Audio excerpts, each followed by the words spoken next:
శ్రీ గురుభ్యో నమః. హరి ఓం. శ్రీ మహాగణాధిపతయే నమః.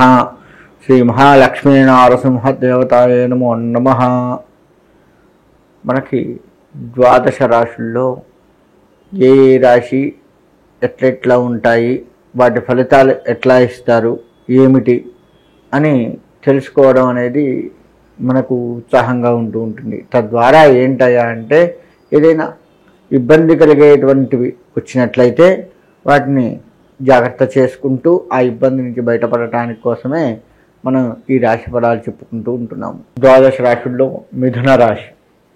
మిథున రాశి వారికి పోయిన నెల కంటే ఈ నెల అనుకూలంగా ఉంది అని చెప్పుకోవచ్చు. ఈ రాశి వారికి కూడాను అన్ని గ్రహాలు అనుకూలంగా ఉన్నాయి. అంటే పోయిన నెల నుంచి కనుక చూసుకున్నట్లయితే ఈ నెలలో వీరికి చాలా చక్కటి మార్గంగా ఉంది ఈ నెల అని చెప్పుకోవచ్చు. ఈ వ్యవసాయ రంగానికి వచ్చినట్లయితే వ్యవసాయ రంగం వారు చక్కటి దిగుబడి కానీ చక్కటి పంటను పండించుకునే విషయంలో కానీ ఒక అడుగు ముందే ఉంటారు. పోయినసారి అంటే పోయిన సంవత్సరం నుంచి లెక్క వేసుకుంటే ఈ సంవత్సరము, గత 6 నెలల కింద వచ్చిన పంట లెక్క వేసుకుంటే ఇప్పుడు వచ్చే పంట, ఇలా పోయిన నెల ఉన్న పంట విషయంలో తీసుకోవాల్సిన జాగ్రత్తల కంటే ఈ నెల తీసుకునే జాగ్రత్తలు ఇవన్నీ కూడాను మంచిగా ఉంటాయి. అంటే జాగ్రత్తలు తీసుకోవడం అంటే పొలానికి చీడ పురుగు పట్టిందని ఇంకా ఏదో ఉంటాయి కదా పొలానికి సంబంధించి, అటువంటివి లేకుండా కాస్త మంచిగా ఉండే అవకాశం ఉంటుంది. ఈ రాశి వారు విద్యారంగానికి వస్తే చక్కగా చదువుకుంటారు. చదువుకున్నది కాస్త ఏకాగ్రతగా చదవగలిగితే ఇంకా మంచి మార్కులు వస్తాయి. కాబట్టి విద్యారంగ విషయంలో మీరు ఎంతగానైనా కష్టపడవలసిందే. కాకపోతే పోయినసారి కంటే ఈసారి తక్కువ కష్టపడవలసి వస్తుంది. అలా ఉన్నట్లయితే విద్యారంగంలో కాస్త ముందడుగు వేసే అవకాశం ఉంటుంది. రాజకీయ రంగము వీరు ఎక్కడెక్కడ ఎవరైతే ఉన్నారో వీరి దగ్గరకు వచ్చిన ప్రతి బీదవాడిని ఆదుకుంటూ ఉన్నట్లయితే వీరు ఇంకా ముందుకు వెళ్ళే ఆస్కారం కనపడుతూ ఉంది. బీదవారు అంటే ఇక్కడ బీదవారు అంటే 2 రకాల బీదవారిని చెప్పుకోవచ్చు. ఒకటి అడుక్కునేటువంటి వారు బీదవారి, వారు అత్యంత బీదవారు.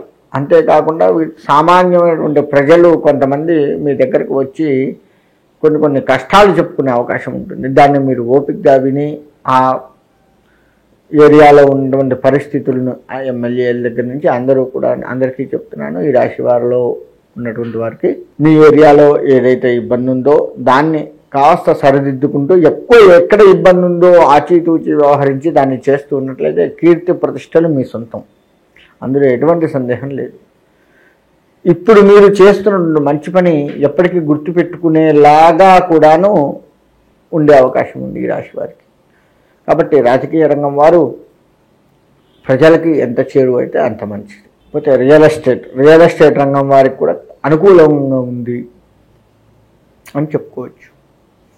పోయిన నెల మీదకి లెక్క వేసుకుంటే ఈ నెలలో వీరికి అనుకూలమైన పరిస్థితులు వీరి సొంతం అవుతూ ఉన్నాయి. కాబట్టి కాకపోతే వీరికి వచ్చే ఇబ్బంది ఎక్కడ వస్తుందయ్యా అంటే, ఆ రాసే రాతల్లో ఒకరి పేరు మీద ఇంకో పేరు మీదకి మార్చేటప్పుడు కాస్త ఆలస్యం జరిగి మీ మీద కాస్త ఒత్తిడి వచ్చే అవకాశం ఉందే తప్ప రియల్ ఎస్టేట్ రంగంలో ఎక్కడ ఏ స్థలాన్ని కొన్నా ఏ స్థలాన్ని అమ్మినా మీకు లాభసాటిగా ఉంటుంది, అందులో ఎటువంటి సందేహం లేదు. ఈ యొక్క రాత అంటే పేరు మార్చే విషయాల్లో ఒక్కటే కాస్త జాగ్రత్త వహిస్తూ ముందుకు వెళ్తే మంచిగా ఉంటుంది.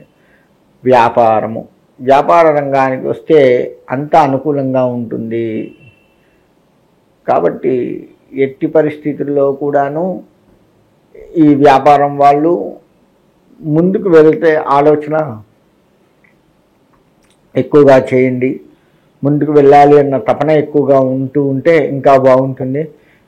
వ్యాపారంలో అన్ని రకాల వ్యాపారాల వాళ్ళకి చెప్తున్నాను, ఈ నెలలో వ్యాపారం అనుకూలంగా ఉంది. కానీ ఎలుకలు వచ్చి కొంత నాశనం చేసే ఇబ్బందులు కనబడుతూ ఉన్నాయి. కాబట్టి ఒక్కటి మీరు సరి చేసుకున్నట్లయితే ఆ ఎలకల బారి నుంచి కాస్త మీరు జాగ్రత్త పడ్డట్లయితే వ్యాపారం కాస్త మీకు సొంతం అయ్యే అవకాశం ఉంది. కాబట్టి ఈ విధంగా ఈ రాశివారు ఉండాలి. వీరు ఈ రాశి వారు శుభకార్యాలు ఎక్కువగా చేస్తూ ఉంటారు. వీరి ఇళ్లలో శుభకార్యాలు ఎక్కువగా జరుగుతూ ఉంటాయి. వీరి చేతి నుంచి కూడా శుభకార్యాలు చేస్తూ ఉంటారు. అంటే వేరే ఇళ్లల్లో కూడా మీ చెయ్యి మంచిది, మీరు మంచివారు, కాస్త వచ్చి కొబ్బరికాయ కొట్టండి, లేదంటే కాస్త ముందు మీరు ఏదైనా మొదలు పెట్టండి, తర్వాత మేము చూసుకుంటాం అని మన చేతి మించి ముందుగా శుభకార్యాలు నడిపించడము, లేదు మన ఇంట్లోనే శుభకార్యాలు చేయడము, ఇవి ఎక్కువగా కనపడుతూ ఉన్నాయి. కాబట్టి ఈ రాశివారు ఈ విధంగా ఉండడం ఎంతైనా మంచిది. ఈ రాశివారు బుధుడికి కాస్త చేసుకుంటూ ఉండండి. ఎందుకంటే బుధగ్రహానికి సంబంధించినటువంటి పరిహారాలు కనుక చేసుకున్నట్లయితే మన యొక్క ఆలోచన శక్తి పెరిగి మనం ఎవరికైనా సలహాలు ఇవ్వాలన్నా, లేదు మనకు తోచిన సలహాని, సక్రమమైనటువంటి సలహా మన ఆలోచన మనకు వచ్చి దాన్ని పాటించి ముందుకు వెళ్ళాలి అంటే బుద్ధిబలం బాగా ఉండాలి. కాబట్టి బుధుడిని కనుక ఆరాధించినట్లయితే ఆ బుధుడు మనల్ని సకాలమైనటువంటి ఆలోచన ఇచ్చి ఇప్పుడున్న స్థానానికంటే, అంటే గత నెలలో కంటే ఇప్పుడు బాగుంటాము. తద్వారా ఈ బుధుడిని ఆరాధించడం వల్ల ఇప్పుడున్న స్థానికంటే కూడా ఇంకొంచెం పైకి వెళ్ళి ఉండే అవకాశాలు ఎక్కువగా కనపడుతూ ఉన్నాయి. కాబట్టి బుధుడికి సంబంధించి బాగా చేసుకుంటూ ఉన్నట్లయితే బుధుడికి సంబంధించి ప్రదక్షిణ నమస్కారాలు, బుధుడికి అభిషేకము, బుధుడికి జపములు, బుధగ్రహానికి దానము, ఇటువంటివి బాగా చేసుకోండి ఈ రాశివారు. ఆ విధంగా చేసుకున్నట్లయితే మీకు ఇంకా మంచి పేరు వచ్చే అవకాశం ఉంటుంది. అంటే మొత్తంగా చెప్పాలి అంటే ఈ రాశివారు అన్ని రంగాల వారు కూడాను వీరికి అనుకూలంగా ఉంటూ ఉంది అనడంలో ఎటువంటి సందేహము లేదు. కాబట్టి మరి అన్ని రంగాలుగా బాగుంటుంది బుద్ధుడు. ఎందుకంటే ఇందాక మనం చెప్పుకున్నట్లుగా ఈ విధంగా చేసుకున్నట్లయితే బుద్ధి బలం పెరిగి మనం ఇంకా ముందుకు వెళ్ళే అవకాశం ఉంటుంది. కాబట్టి ఈ రాశివారు అంటే ఇంకొక ఇబ్బంది ఏంటంటే ఈ రాశివారికి అన్నీ బాగున్నాయి కానీ మన చెయ్యే పైన ఉండాలి అనే ఆలోచన కాస్త ఉంటుంది. అదొక్కటి కాస్త తగ్గించుకోండి. అన్నిటి మీద మన చెయ్యే ఉండాలి, మనమే టాప్ మోస్ట్లో ఉన్నాం కదా, మనం చెప్పినట్టు అందరూ వినాలి, ఈ రకమైనటువంటి ధోరణి ఆలోచన తగ్గించుకుంటే ఈ రాశివారు ఇంకా పేరు ప్రతిష్ట సంపాదించుకునే ఆస్కారం ఉంటుంది. మీ కింద వారిని కనిపెడుతూ ఉండండి. మన కింద పనిచేసేటువంటి వారు ఎవరైనా ఉంటే వారిని కనిపెడుతూ ఉండండి. ఇనుముకు సంబంధించినటువంటి వ్యాపారం చేసేటువంటి వారు కూడాను లాభసాటిగా ఉంటుంది.